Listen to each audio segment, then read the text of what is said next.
Okay, welcome back, guys. Thanks for being here. I'm Tela Mathias, one of the managing partners at Phoenix Team, here with my good friend Brian Woodring, always. Thank you for having me, Tela. Always.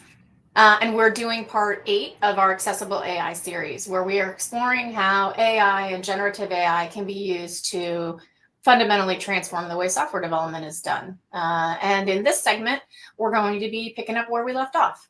Yeah. So in episode 7, I got a chance to interview Tela, and she talked about what the process was like standing up a new team to build a generative AI product in 2024, which is fascinating, and it's on the top of everyone's mind right now, especially at a team that did not already have experience, like almost no teams do, building generative AI software. So today, what we're going to talk a little bit more about is the technical decisions and how it was built, and then actually show it, which is incredibly exciting. So in the beginning of that 100 days we talked about, you had to get some kind of a prototype out and figure out if there was actually any meat on the bone, if this idea would actually work. So can you talk about like what those first few weeks were like, getting to the point where you even knew if this idea had legs? Great question. And first, since we had a team that really didn't know anything about AI or Gen AI, first way to figure out what we didn't know, which was considerable. So we had our team, we had a bunch of very smart, excited people, and we had to figure out what we didn't know. And what we realized tackling that very steep learning curve was, hey, let's do something quick, dirty, fast, and useful. And so we went with a custom GPT that you would call today a RAG bot, RAG being retrieval augmented generation. And you're going to see lots of these RAG bots out there. And for a while, I think those are going to have some utility. People are going to want those. So what does that do? Well, that takes your knowledge, you store it in some kind of a special vector database. We chose Pinecone, and you use that to inform and create the context, that grounding, to create quality inferences, so that when you pass that context, that contextualized request into ChatGPT, you can get a better answer. So we started with the RAGBot, which I can show us here just real briefly. And the point here was, all right, we know what we want to do. We want to generate use cases. We want to generate user stories, test cases, acceptance criteria. And we also wanted to explore what it would be like to try to generate storyboards, which was a fun and honestly very difficult experiment. So I'm not going to go through that whole sequence, but this is our little RAG bot, and actually we created, I don't know, 10 or 15 little RAG bots. Every time we had an experiment, we would create a new custom GPT. So let's ask it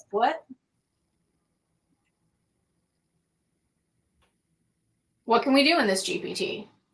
And anybody out there can experiment in this way. It's very fast from the time we figured out what we wanted to do. It took us 2 days to push this to production. So what it's doing right now is hitting our, what we call broker API.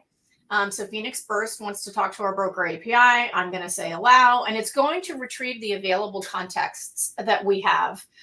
And because this actually became very useful to my company, you're going to see that we had a lot of different contexts. We were working on some proposals. We were working on some experiments for customers. So these are all the different contexts that we put into our Pinecone vector database. And so the things that we decided we wanted to do, of course, we wanted to contextualize knowledge search. Let's do some training materials so we can figure out things we don't know about other things. Generate a storyboard pane, which is really a conversation for another day, because we ended up having to create our own personas and figure out how we could get Dolly rather to be contextualized and create stable images, so you didn't get hot dog fingers and third arms and all of that. And then user stories and acceptance criteria. What you'll see here too is how many context articles do you want to use? We were experimenting with, is more better or is less better?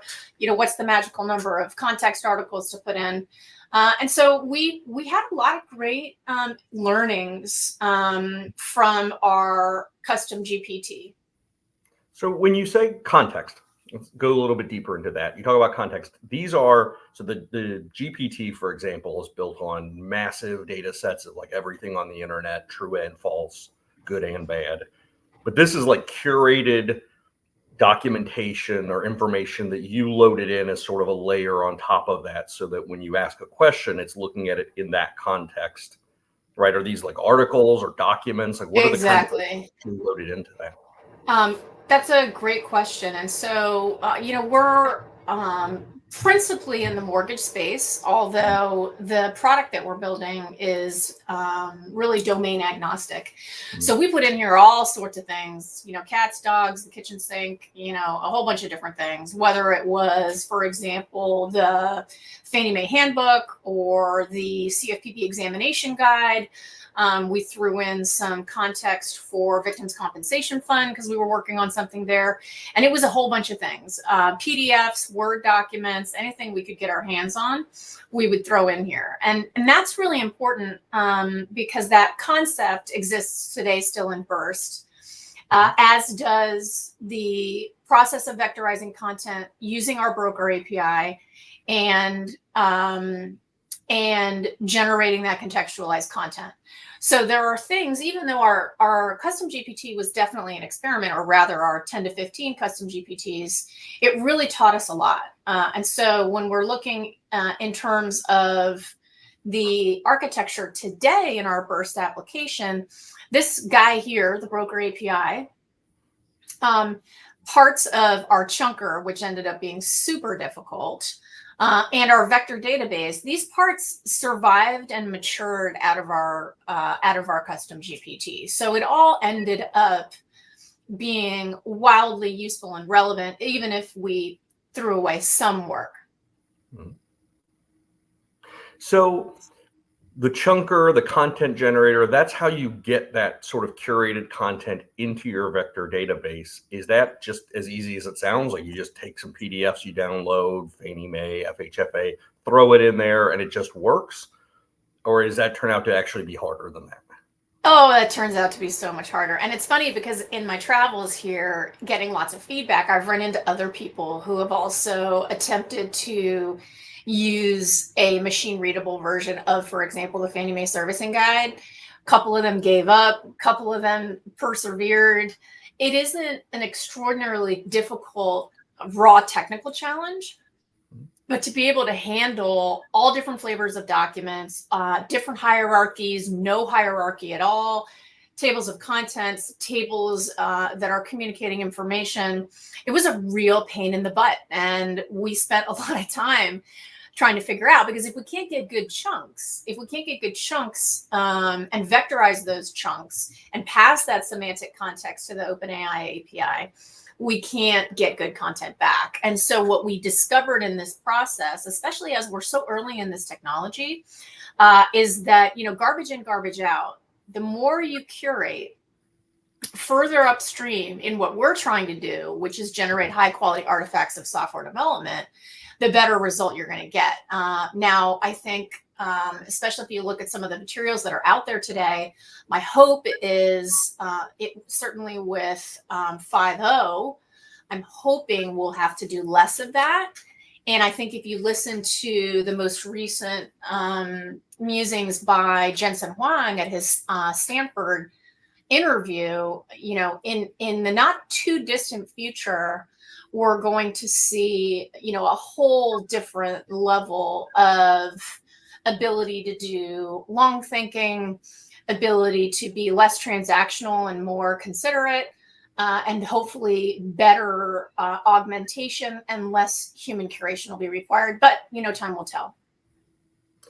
Okay, so you've got your underlying foundational model. You've layered your context on top of that, carefully curated, painstakingly loaded into your vector database. That's it. Then you're going to get great results at that point, or is there more to it?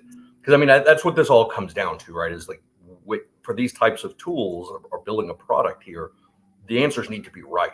Like if the answers are right, and kind of a disaster. So is that all you need to do and you're going to get great results, or is there more technical complexity to it than that? Well, I'm so glad you asked that, because at the end of the day, and at times I've lost sight of this myself, at the end of the day, we can have a great UI, we can chunk our documents, we can do all that stuff. But what really matters is getting exceptionally high quality results. And that has been the most dazzling, magical experience. And, you know, much gratitude is due to really, he's our prompt engineer, among other things, John Comiskey, who has just been in the lab, mad scientist wise, and figured out how to get, to me, there are nothing short of spectacular results. But why don't we not talk about it? Why don't I just show you? I love that idea. All right, so I am going to share out our app,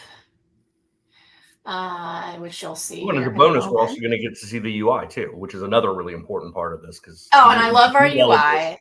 Yeah. Absolutely. So this is our Burst website. So I'm going to go ahead and log in. For those of you that want to check it out, it's phoenixburst.ai. I'm going to go ahead and log in.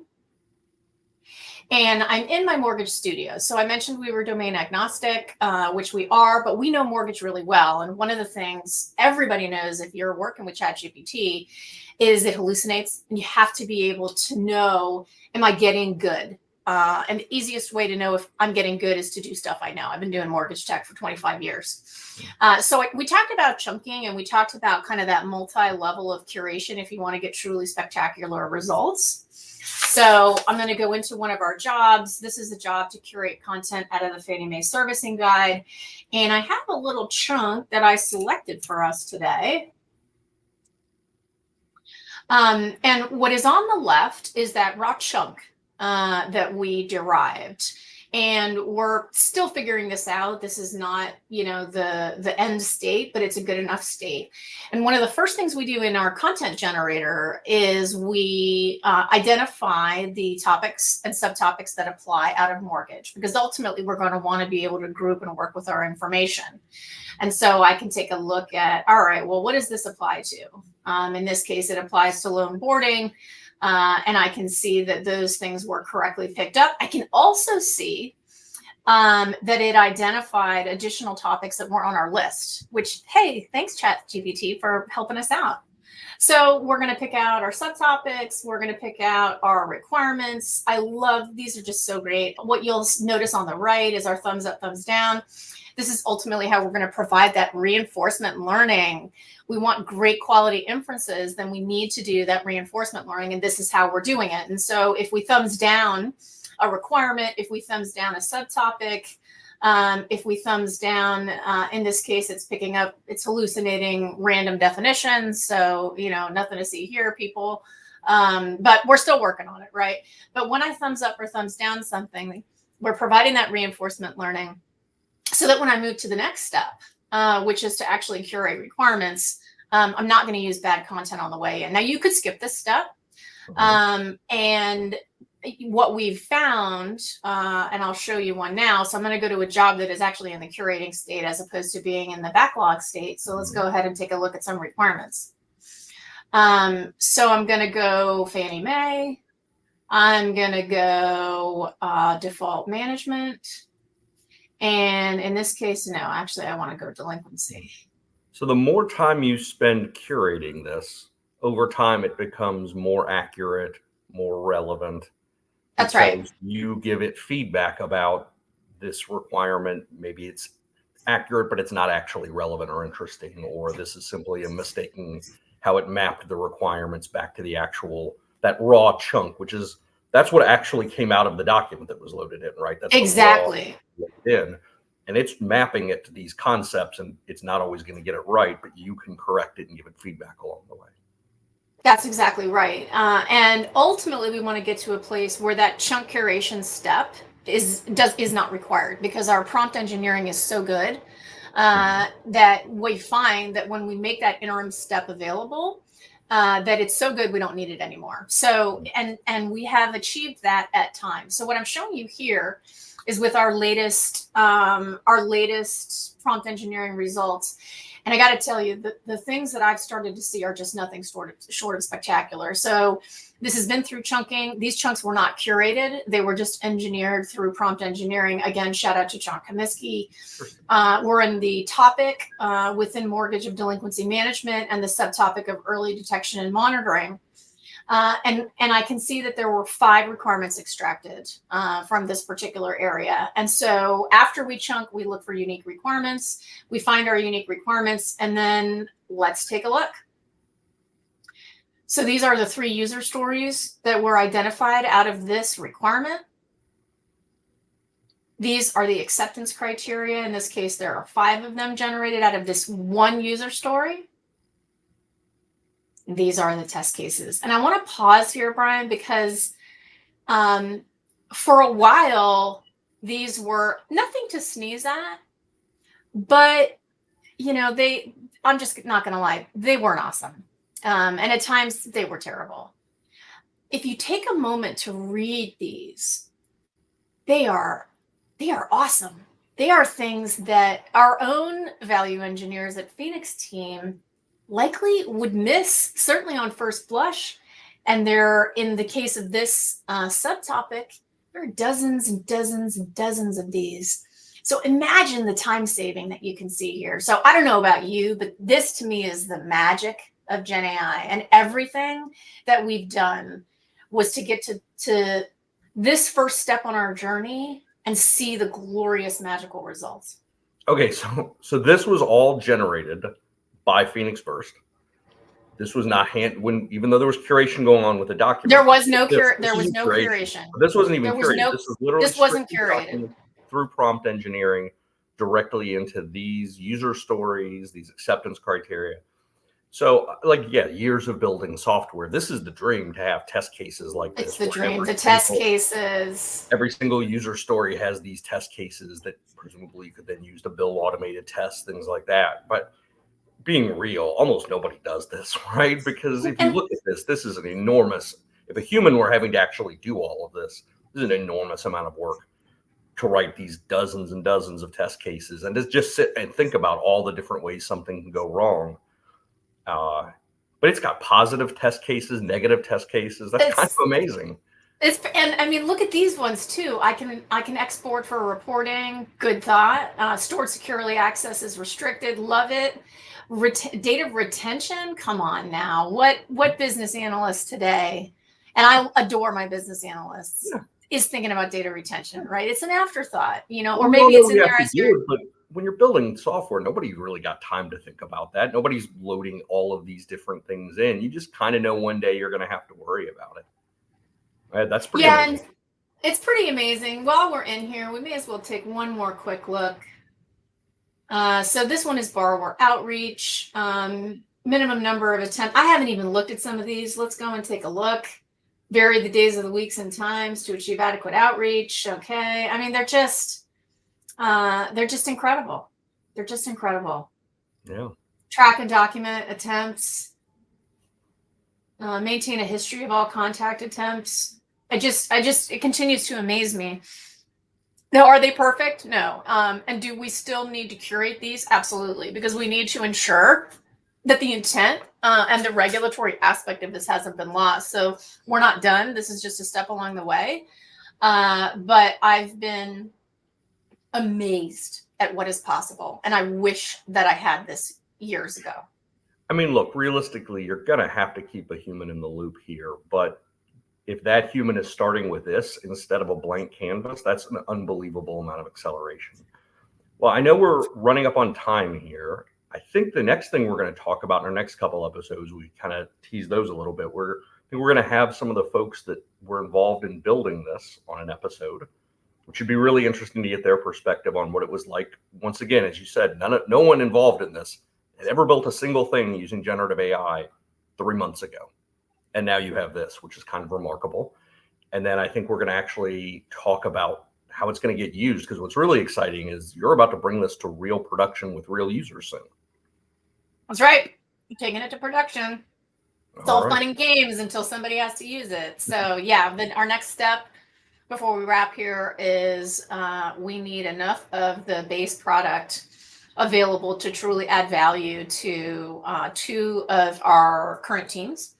And we're going to roll that out. We're shooting for the 15th. I don't know if that'll happen, but we're going to do our best. Awesome. That sounds amazing. Yeah. So thank you for being here today. I think that's all the time we have. I'm Tela Mathias, Chief Operating Officer at Phoenix Team and our Chief Value Engineer, Phoenix Burst, here with my good friend Brian Woodring for our Part 8 Accessible AI series. So join us next time. Thanks so much for joining. See you in episode 9. That's a wrap.